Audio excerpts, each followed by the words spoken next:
नमस्कार। हिंदी भाषा और गद्य का उदय। आज हम इसी के दूसरे भाग के में इसी की चर्चा को आगे बढ़ाएंगे। तो आधुनिक हिंदी साहित्य के जनक भारतेंदु हरिश्चंद्र शिक्षा आयोग के सम्मुख जो लिखित वक्तव्य उन्होंने दिया, उसमें उन्होंने इस बात का आग्रह किया कि शिक्षा और राजकाज की भाषा हिंदी होना चाहिए। अपने मत के समर्थन में विभिन्न तर्क देते हुए वे इस बात को रेखांकित करते हैं कि उर्दू मुसलमानों की भाषा है और हिंदी हिंदुओं की। हालांकि वे मानते हैं कि उर्दू हिंदी में कोई वास्तविक भेद नहीं है, लेकिन वे ये भी कहते हैं कि हिंदुओं के परिवारों में हिंदी बोली जाती है, उनकी स्त्रियां हिंदी लिपि का प्रयोग करती हैं, जबकि उर्दू अदालती भाषण ना रहे तो मुसलमान लोग और पेशकारी, सारिस्तेदारी, मुहर्ररी आदि भी अनेक सरकारी जगहों पर उन इस समय उनका लगभग जहाँ पर एक अधिकार है, सुगमता से उस एक अधिकार को प्राप्त ना कर सकेंगे। यानी कहने का मतलब भारतेंदु के समय में भारतेंदु जी ने कहा कि वो एक तरह से हिंदी के, खड़ी बोली हिंदी के जो उर्दू से जुड़े हुआ जो रूप था उसके पक्षधर नहीं थे, बल्कि वो संस्कृत युक्त हिंदी के पक्षधर थे। इसलिए उनका कहना ये था कि यदि क्योंकि हमारे यहाँ के जितने भी हिंदू परिवार हैं, वहाँ की सारी महिलाएं और वहाँ का पूरा समाज जो है वो इसी हिंदी का प्रयोग करते हैं। और हमारा हिंदी का मतलब हिंदी ही होना चाहिए, हिंदी में उर्दू अरबी फ़ारसी का प्रयोग नहीं होना चाहिए। उनका कहने का तात्पर्य यही था। और उन्होंने साथ में ये बताने की कोशिश की, यदि हम हिंदी का प्रयोग करते हैं इस तरह से तो ये उर्दू के जैसे ही प्रतीत होती है, ऐसा नहीं प्रतीत होता कि ये हिंदी है। और साथ ही वो इस बात के लिए ये भी कहते हैं कि हमें मतलब यदि इन जगहों पर, यानी कुछ खास जगह उन्होंने बताई कि इस जगह पर ये हिंदी चल रही है, यदि ये हिंदी यहाँ से हटा दी जाए तो हिंदी का रूप सुरक्षित हो जाएगा। और ये बात आई क्यों? ये बात इसलिए आई क्योंकि मैंने जैसा आपको कई बार बताया है कि हमारे यहाँ जो अब तक 2015 तक, 15 तक क्या, काफ़ी और आगे तक कह समझ सकते हैं आप, कि हमारे यहाँ जो हिंदी को विशेष प्रेफरेंस देने वाले व्यक्ति हैं, वो ये कहते हैं कि हिंदी को में संस्कृत तो आ सकती है, लेकिन संस्कृत के अलावा अन्य कोई भाषा का प्रयोग उसके साथ न किया जाए। मैं इसके बिल्कुल पक्ष में नहीं हूँ।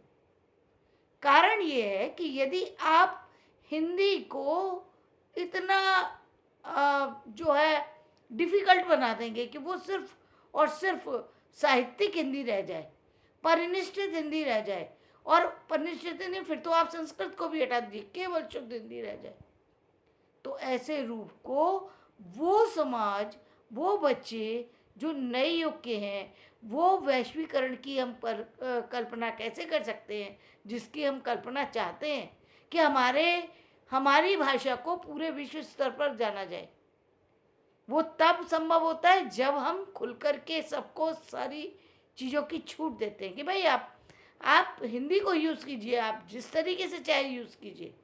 उसमें उर्दू के भी शब्द ला सकते हैं, तेलुगु के भी ला सकते हैं, रसिया के भी शब्द हो सकते हैं, आगे चल के फ्रेंच के भी शब्द हो सकते हैं, जापानी शब्द भी हो सकते हैं, क्यों नहीं हो सकते? और करते भी होंगे वहाँ के लोग करते भी होंगे। मॉरिशस में फिजी है, वहाँ के लोग वो उसको करते होंगे, निश्चित रूप से 2-4 शब्दों का प्रयोग करते होंगे जो कि हमको जानकारी में नहीं है।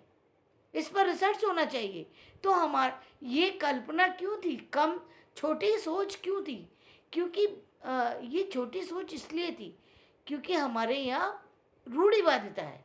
इसके कारण से इसके विपक्ष में, मतलब या इससे कहीं कुछ हट करके बोलने वाले कौन थे? राजर्षि प्रसाद सितारे हिंद।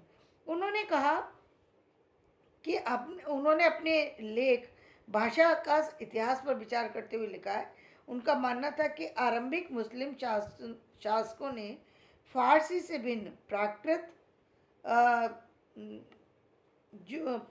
को हिंदवी कहा। उन्होंने कहा हिंदी हिंदुई और हिंदवी, जो हमने आपको बताया भी कि आदिकाल में हिंदी, हिंदुई और हिंदवी, जो इसमें उर्दू युक्त हिंदी का प्रयोग किया जाता था, जिसको हम प्राकृत भी कहते हैं, उसका प्रयोग होता था। ना तो उन्होंने कहा उस भाषा को हिंदवी कहा गया, प्राकृत को हिंदवी कहा गया है। ठीक यही मत भाषाविद भोलानाथ तिवारी ने भी पेश किया कि जो है ये तो आदिकाल से चली आ रही है, ये कोई खड़ी बोली हिंदी हो जाने से बदली नहीं है, इसका प्रयोग तो पिछले दशकों से हो रहा है।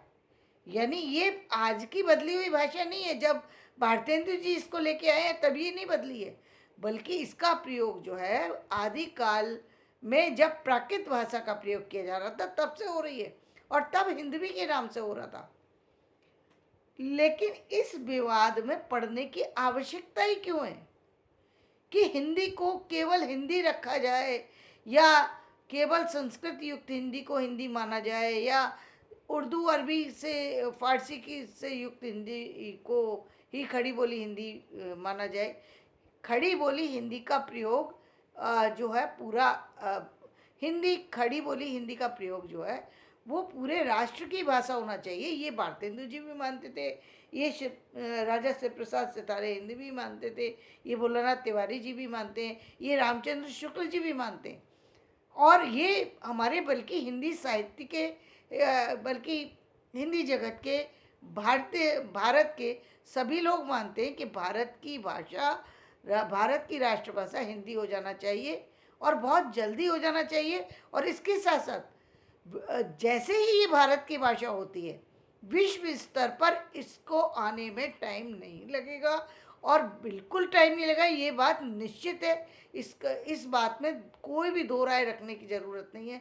भारत की भाषा हिंदी जितनी शीघ्र की जा सके उतनी शीघ्र इसको ना भारत की राष्ट्रभाषा बना देना चाहिए, क्योंकि अब जो है एक एक दिन जो है हम इसके इंतज़ार में हैं कि कब हमारे भारत की भाषा, भारत की राष्ट्रभाषा जो है वो हिंदी बनेगी। तो धन्यवाद, मैं अपना वीडियो यहीं समाप्त करती हूँ। कल हम इससे आगे की चर्चा को करेंगे।